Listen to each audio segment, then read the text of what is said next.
everyone, and welcome to the Darkest Hour.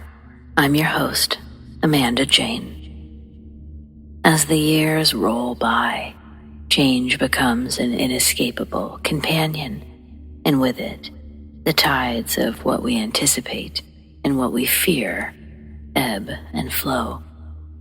Certain fears have stood the test of time. The fear of death. It's plagued humanity since its very beginning. While the specific expressions of this fear may differ across eras, the fundamental unease regarding morality and the unknown remains a common thread, like the fear of strangers presenting itself in various forms across many civilizations over time. Since the times of killing our neighboring tribe for being strangers, our point of view has shifted. We've created safeguards, and we've removed the problem. Of course, we haven't removed the problem, at least not when the problem is human. On the other side of this coin, there are fears that have undergone significant transformations, and they aren't really human in nature at all. The fear of technology. In certain centuries past, new inventions like the printing press or electricity sparked apprehension and resistance. Today, our fears have shifted towards artificial intelligence, automation, and the potential consequences of a hyper-connected digital world. Have you ever wondered just how much the landscape of apprehension has transformed over time? Tonight we explore the stories that do well to illuminate the timeless nature of fear and the various things that create it. So, let's get started, shall we?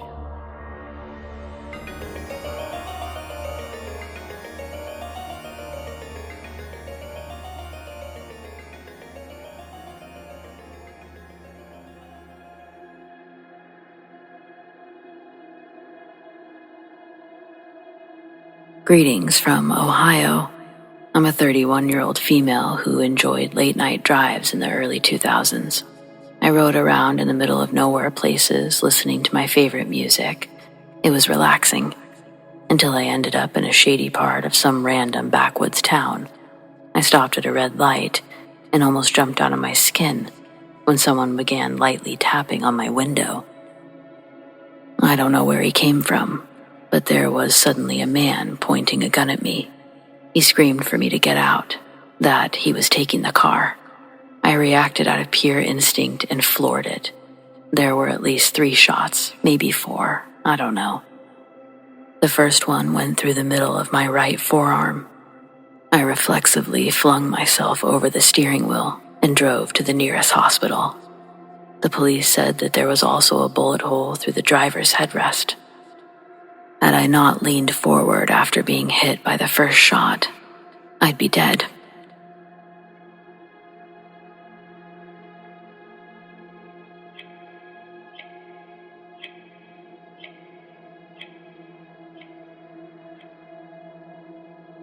Back in the 80s, you could hitchhike just about anywhere you wanted to go, and I spent a lot of time doing just that. Over a 6-year period, I made dozens of friends and collected tons of stories, but I finally met my match in Texas. One late afternoon, I got a ride with a middle-aged woman in a soccer mom van. She was going into the city and said that she wouldn't mind some company for the long drive. Women are always easy to get along with because the disagreeable ones never stop for hitchhikers. Plus, I've never had a woman pull her pants down and start demanding things, so there's that. We were traveling down some 2-lane highway through nowhere, having a normal conversation, until I asked if she had kids. You'd think that would be a safe topic. She said if her daughter wasn't so tired after practice, I would have noticed her in the back seat. I knew the back was empty. You always check the back. But I looked anyway. Then, I stared at the woman, confused, and she glanced in the rearview mirror. Instantly, her face went pale from shock, and she began repeatedly screaming, "Oh my God, where is she? Oh my God, where is she?" She almost flipped the van while turning around and then sped up to 80 miles before suddenly slamming on her brakes. I'd be dead without a seatbelt. Once stopped, she turned to me and said, "You did this. Where is she?" The woman lunged at me, left scratches on my face and arms. I leapt out of the van and then she sped off, leaving me stranded. I walked for hours without seeing a single car, but someone finally picked me up just as it was getting fully dark. Once we got to a phone, I reported everything to the police, not because I wanted to press charges, just because I was hoping to learn more. Was the kid okay? Was the mom off of her meds? I knew something happened when the dispatcher transferred me. Just before she clicked over, I heard her say, "It's about Martha again." A very tired, very old-sounding gentleman came to the phone. It seems the previous year, Martha's 7-year-old was kidnapped by her abusive ex. He came into the house while they were sleeping and took the little girl from her bed. Martha had never woken up, not until the police were knocking on her door an hour later. Her ex had a head-on collision with a delivery truck while attempting to flee town. Both were killed on impact. Understandably, Martha was having a hard time accepting reality. That experience has always stayed with me. About 5 years ago, I realized it was possible to Google Martha just to see if she was okay. It took much longer than expected, but I eventually learned that she died 2 days after our incident. She had picked up another hitchhiker on the same highway, but this time she didn't kick the girl out, and they were both killed when Martha drove into a ravine at almost 70 miles per hour. I was kinda glad I hadn't learned it sooner, but regretful to learn it at all.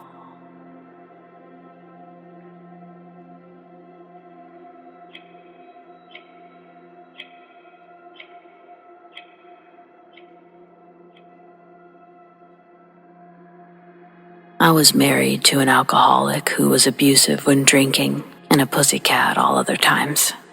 He'd been sober for about a year and a half at this time. I had a 1-year-old daughter and recently had given birth to my son, an extreme preemie at 26 weeks, 1 pound, 13 ounces. He was obviously in the hospital, the NICU at a major Boston hospital. We lived 35 to 45 minutes from there, so daily visits weren't possible. I'd been informed that my son had developed a very serious bacterial infection, but they hadn't been able to identify the bacteria, and so far, the antibiotics weren't working.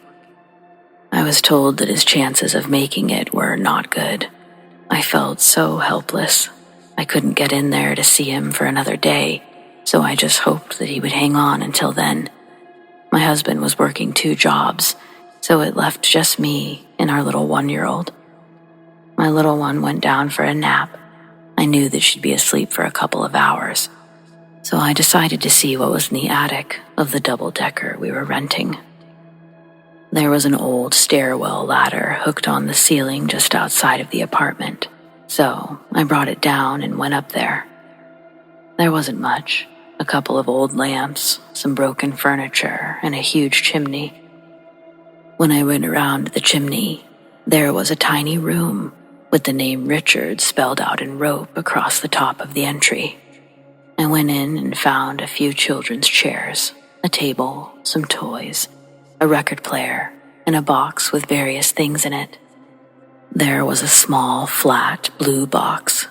I opened it, and inside was a tiny, miraculous medal, a swatch of hair, and a fabric name band that had handwriting that said, "Baby Boy R." Some scribbles that looked like it might have been the weight, the height, and the birth date. These were all the exact same as my son's, but 50 years earlier. It kind of freaked me out, so I grabbed the box and its contents, and I went back downstairs. I didn't think about it again until that night. Baby girl is asleep, Dad is at work. I wake up, it's 2 or 3 in the morning, and I see a light shining in the kitchen. I figured I must have left the light on in the living room. So I get up and start to go through the kitchen. Just then, the baby wakes up, so I grab her before I go down to the living room. When I get to the dining room, I think the light might be from the full moon, as it isn't as bright as it seemed before. I go into the living room and it is indeed moonlight. Sitting at the bay window seat is a man, well, a silhouette of one. I can see that his hair is almost to his shoulders, and it looks kind of gray. He's wearing a plaid flannel shirt, blue and white, and jeans. I can't see his face because his feet aren't in the moonlight. I'm not afraid, but my baby starts crying. I remember the box, and I say to him, "If you're here to help us, help my baby, that's great, but you're scaring this little one. So, if you can keep helping, I'd appreciate it, but don't show yourself when the baby's around." With that, he disappeared, and so did the moonlight. It was so abrupt that I went over to the window to look for the moon. No moon and a clear sky. Just then, the phone starts ringing in the kitchen, so I go to answer it. It's the hospital. They're telling me that they found out what the bacteria was, and they were giving him 3 different antibiotics. The fever was coming down, and it looks like he'll make it. And he did. He definitely made it. I do have other experiences living in that rental, but this is the best one.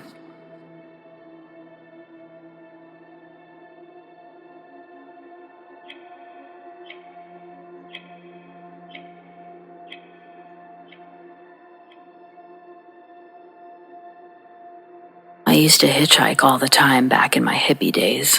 One time in Nebraska, I got picked up by this clean-cut white guy in a Mustang. Gary was cool, and we were getting along. 15 minutes into the ride, a cop got behind us and Gary got nervous. Beads of sweat began running down his temples. I made a joke like, "Hey man, you got warrants or something?" He said it was, or something, and that made me nervous. Sure, the cop hit his lights, but instead of slowing down, Gary floors it. The high-speed chase lasted 8 minutes until one of the officers got us with a pit maneuver. We spun into a ditch, and Gary tried to run. So, I got to watch a canine take him down. It turns out there was a dead woman in the trunk. He tortured her for 3 days and was trying to dispose of the body. He only picked me up because he hoped to look less suspicious with another person in the car.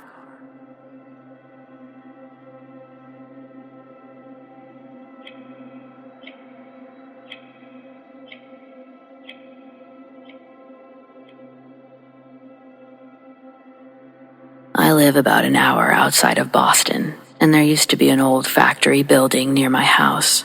One day, my friends and I explored it. There were old machine remnants, empty pallets, and tons of trash. The offices were at the far end with a few broken desks and chairs. We were about to leave when one of the chairs flipped over on its side. One friend joked about there being a ghost and proceeded to taunt the said ghost. Then a ceiling tile crashed to the ground, 3 feet from where we stood. The back exit was blocked by a section of caved-in wall, so we made our way back to the entrance. Halfway through, a metal pipe dropped from one of the machines, missing me by inches. My other friend fell just as we got to the entrance, and he always swore something tripped him.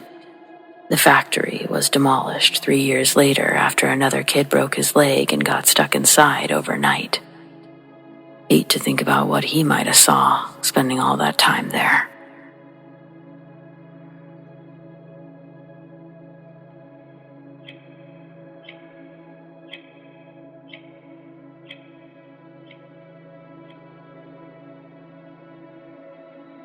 In New Hampshire, we have the Flume Gorge, a 2-mile hike with huge cliffs and waterfalls.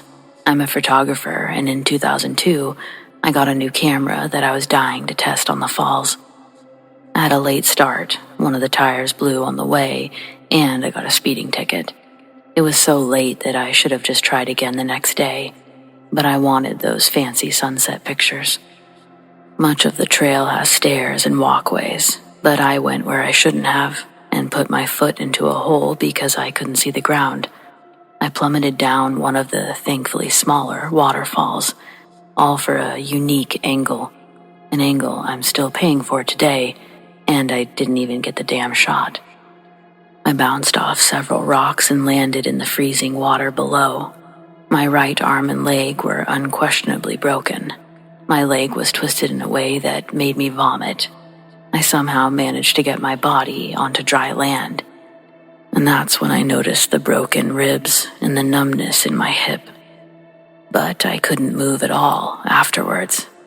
My flashlight must have gotten lost in the fall, so I laid there, bleeding from unknown places, in and out of consciousness. It was a pitch-black, starless night. The insects ate me alive, but I couldn't swat them away. At one point, something big came close enough to smell me, and I screamed. It backed away with a short grunt, but I never heard it leave. After drifting off again, something woke me by nudging my broken arm with a giant paw.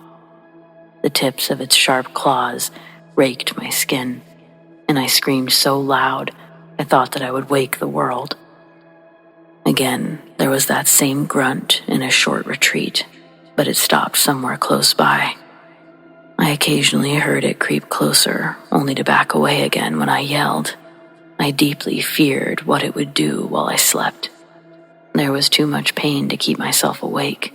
No matter how hard I tried, I would pass out and dream of being eaten by a giant prehistoric bear.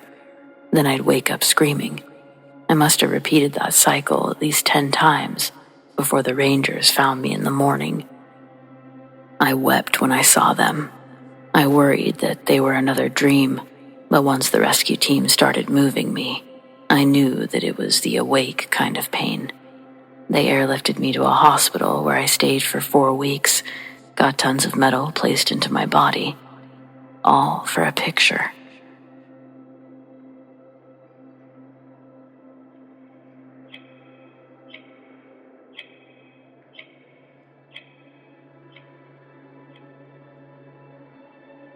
Aman is my grandmother's name.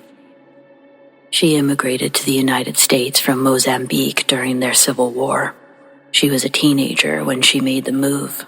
I'm a third-generation U.S. citizen. My culture is my pride, but my culture is mixed with the American lifestyle, as my children will inherit and embrace the American culture more than I do. It's inevitable, and for better or for worse, I think. When Grandma Aman babysat, she used to entertain me by telling me stories of when she was a girl living back in Pemba. Most of her stories were to emphasize how good we have it in America from what she had growing up. But there was a story she told me only once, swearing on everything holy that it was real. Pemba is a coastal city on the peninsula, and all of the residents living near the water know a secret they keep to themselves. They don't share it in fear of the repercussions that it could have on the community. Grandma Aman knows firsthand how real these legends were. In her town, reports of missing locals were only made known from people talking to one another. Fishermen, even some that didn't go too far from shore, their boats would be found floating adrift, empty. Decomposing fish would still be in their nets on the floor from the day's catch. Other fishermen would find these boats, guide them back into port. Usually by the fishing gear, families could recognize who was gone. Everyone knew what had happened to the unlucky crew. The children thought that what the adults told them were tales to keep them home safe. It was talked about in a way of the Agawi. They resemble America's Bigfoot. Aman's mother forbade her from playing by the water at night, and she would tell Aman stories of her encounters with these monsters. But as Amon's future daughter would to her, she ignored her mother's warnings. She knew about the dangerous animals that lived around her. Venomous snakes and crocodiles were a constant threat that she grew up learning to predict and avoid. When Amon is a teenager, she falls in love with a boy who is about to go off to the war. In an act of romance, he blindfolds Amon and guides her down a rocky path to the edge of a dock where a rowboat with flowers, chocolate, and an oil lantern are sitting, with a bottle of wine the boy had stolen for their occasion. He'd picked a quiet part of the water, away from the reptiles that nested along the long shoreline and the rocks. The boy stables the boat and helps Amon step in. Then, knee to knee, the boy turns the oars, pushing them forward and backward until they're far enough from land not to be spotted, but still close enough to see the dock. The water was calm in the inlet, and the stars shone bright in the sky. They were enjoying their time together, but before the bottle of wine could be popped, they felt the side of the boat get bumped. Both of them hushed down and huddled together in the boat. The bump that they felt vibrate through the old wooden boat wasn't heavy like a crocodile's curious push on the bow. The bump was better said as 2 knocks, then 2 more. The boy attempts to show courage for Amon. He grabs the lantern and slowly, both of them lean their heads over the edge of the boat, with their light source extended over the water. The boy leaned out further with the lantern. It didn't illuminate much of the darkness around them, and even less of the water, but it was enough for them to check for disturbances in the waves. There were no fins, no large ripples parting the water. Wherever the boy moved the light, the water below him was calm.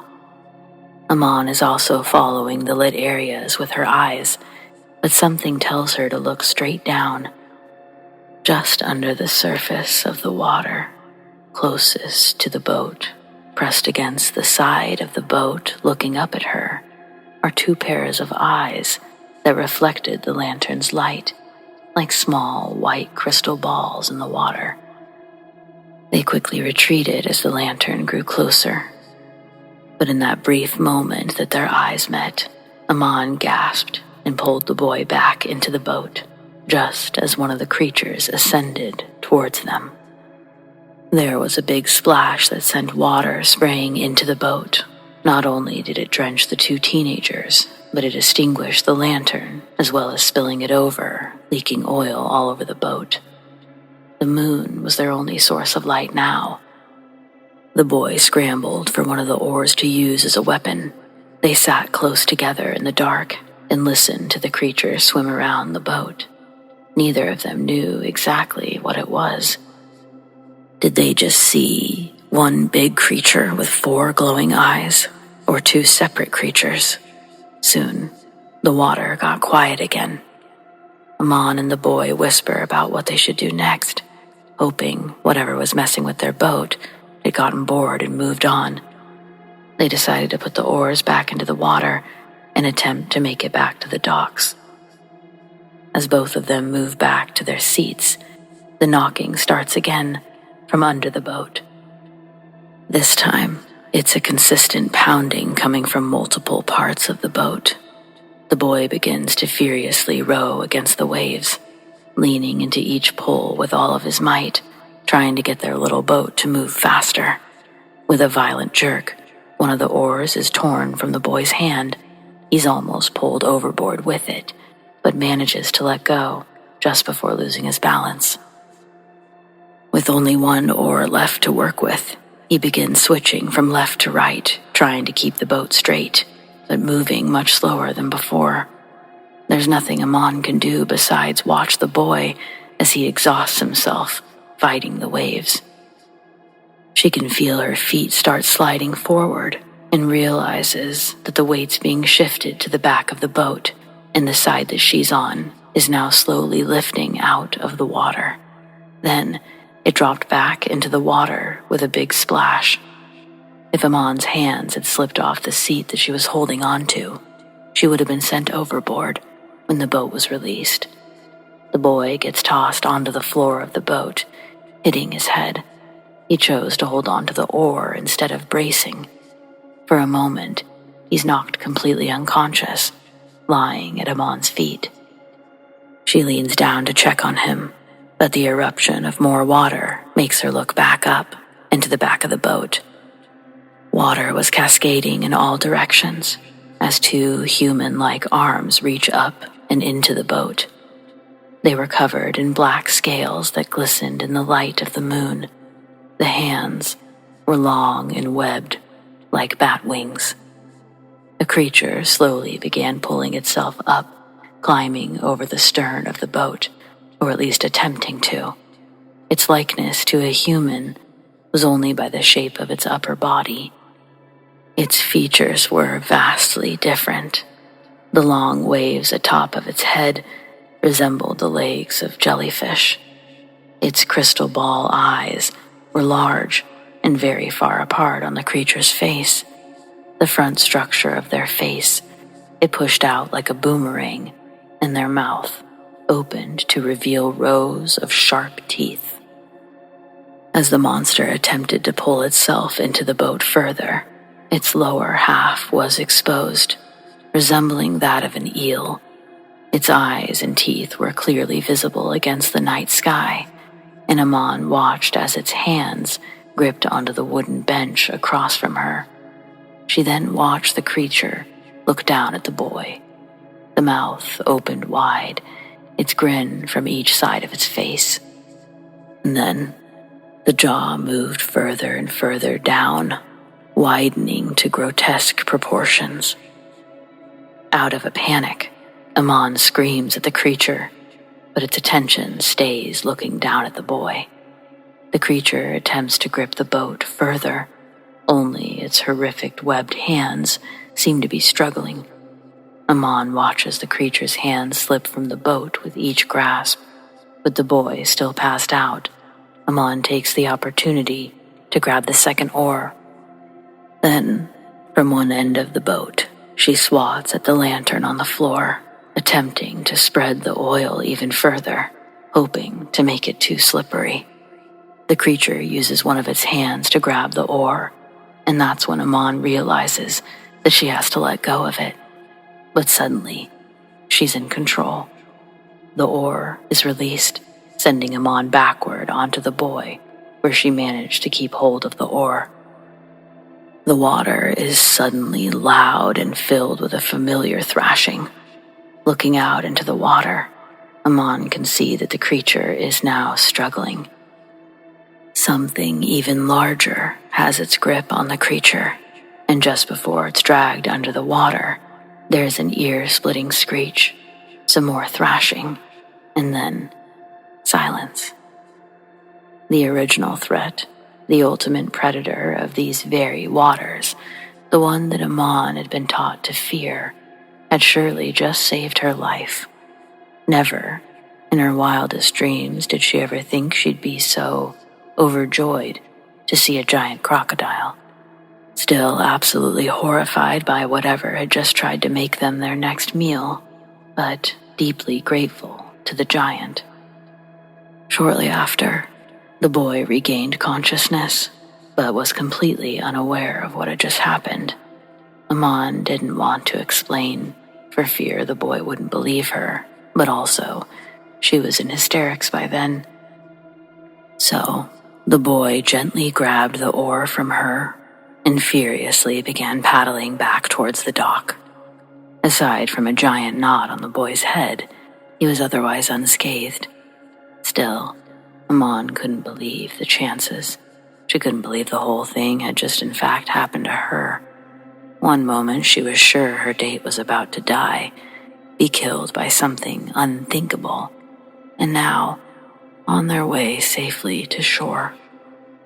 My grandmother didn't touch those waters again. She learned a hard lesson, and she urged her own children down the road not to make the same mistakes. Though some of them would, they wouldn't pay the same consequences. My uncle did lose his toe at some point in his youth to a Goliath tigerfish, so there were lessons being learned. I love my culture, I really do, but I don't understand the allure to tempt dangerous waters, especially at night, and maybe it's because I've never had to. But I'm just happy with a swimming hole, a saltwater pool on a sunny day. Possibly my grandma's lessons did in fact work on me. There's something deep inside of me that tells me to stay away from open waters, especially at night. And luckily, it would appear my daughter shares the same fears.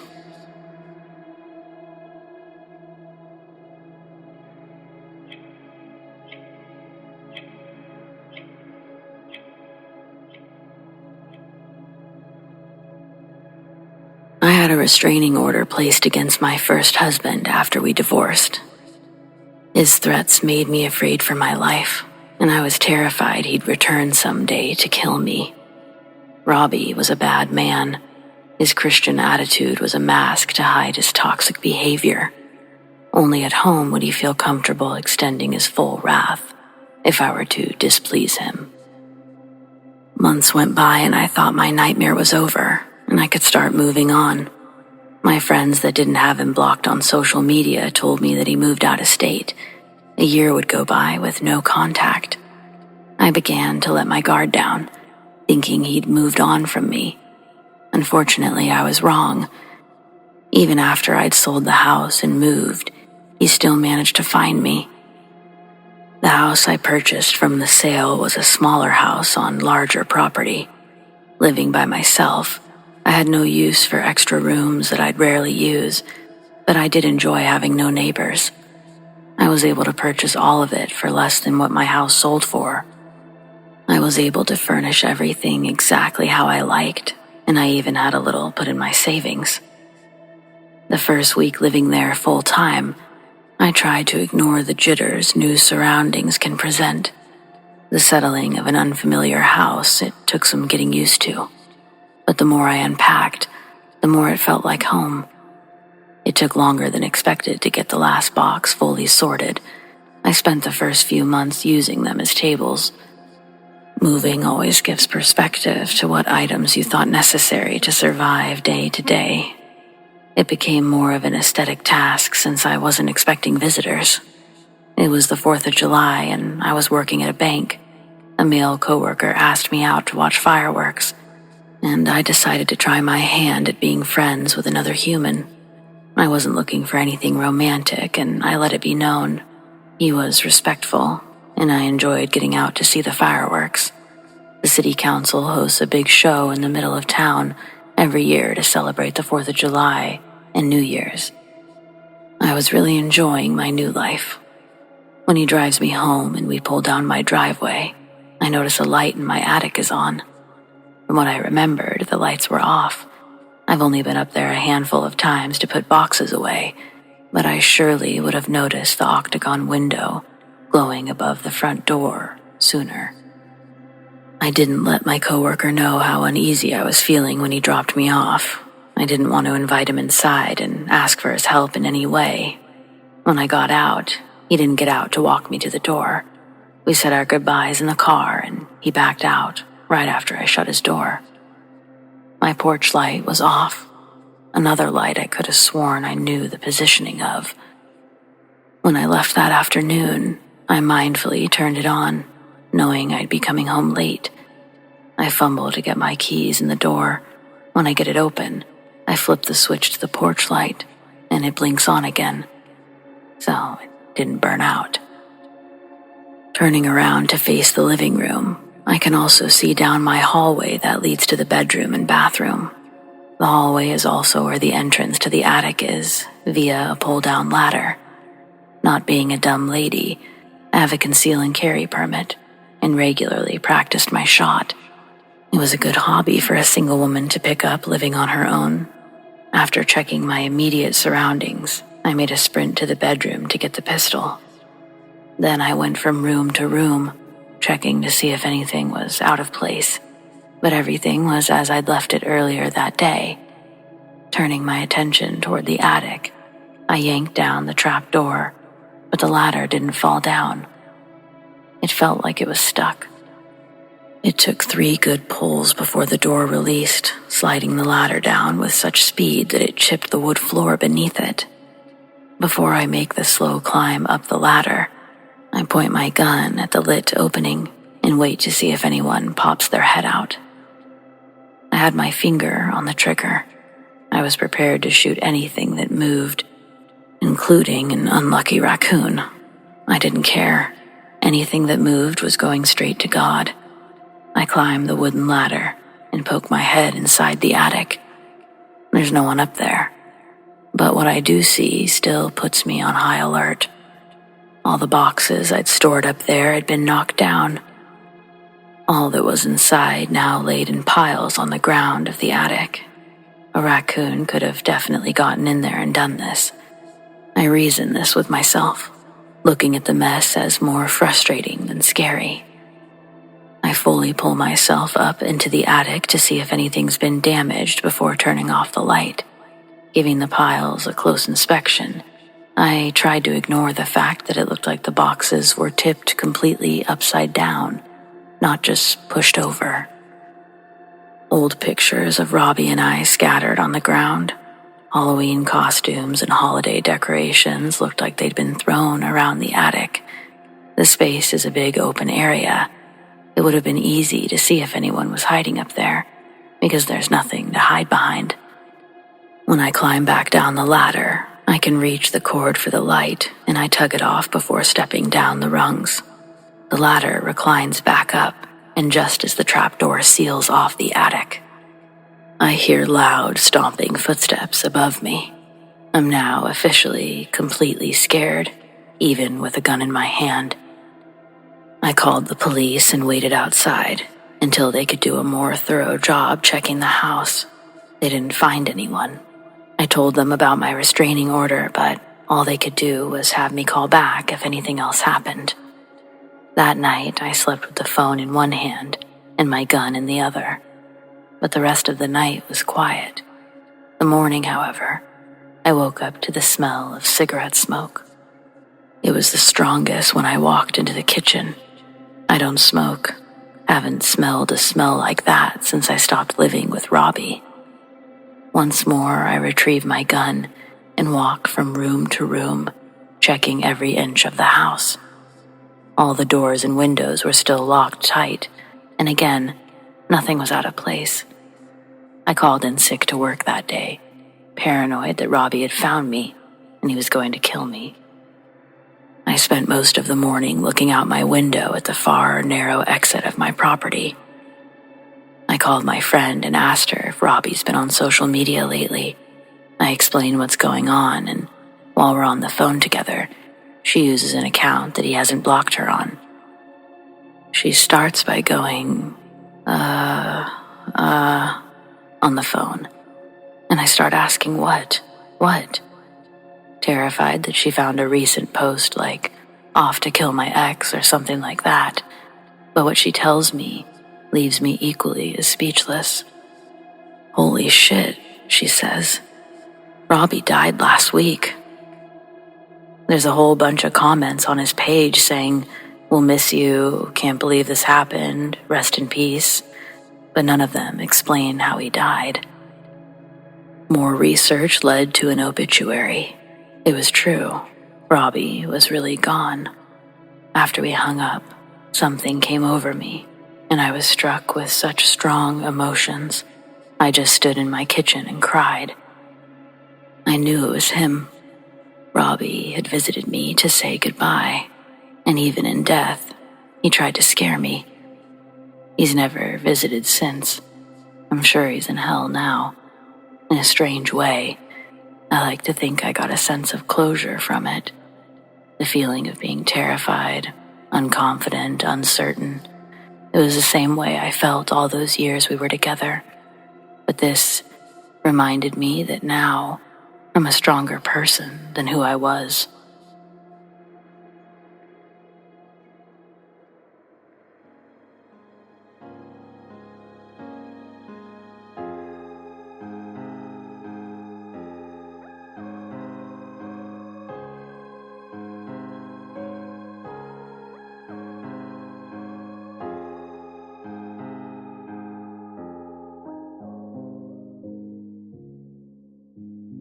Well, friends, it appears we've reached the end of tonight's episode. Thanks for joining me tonight. Whether it's your first time or you're a regular, your support means the world over here. We've got brand new episodes every Friday night. Keep those eyes open long enough for those deep sleep videos. And of course, double features. Subscribe, tap the bell, and you'll never miss a thing. A big thanks to those who shared their stories, and a huge shout out to all of our patrons, whom we appreciate so very much. Tracy S, Tamara K, Monica L, ZoeWatt, Chelle B, Donald C, The Dark Cosmos, Marion T, Rat Girl, Alisha S, Erin G, Nikki H, Mr. Revenant, Naz K, Brendon G, Paul T, Nicholas C, Lissane, Arlene F, Adrienne, and the Darkest Hour's newest patron, TF Parham. Welcome, friend. We are so excited to have you. If you all want to support the Darkest Hour in other ways, consider joining my Patreon.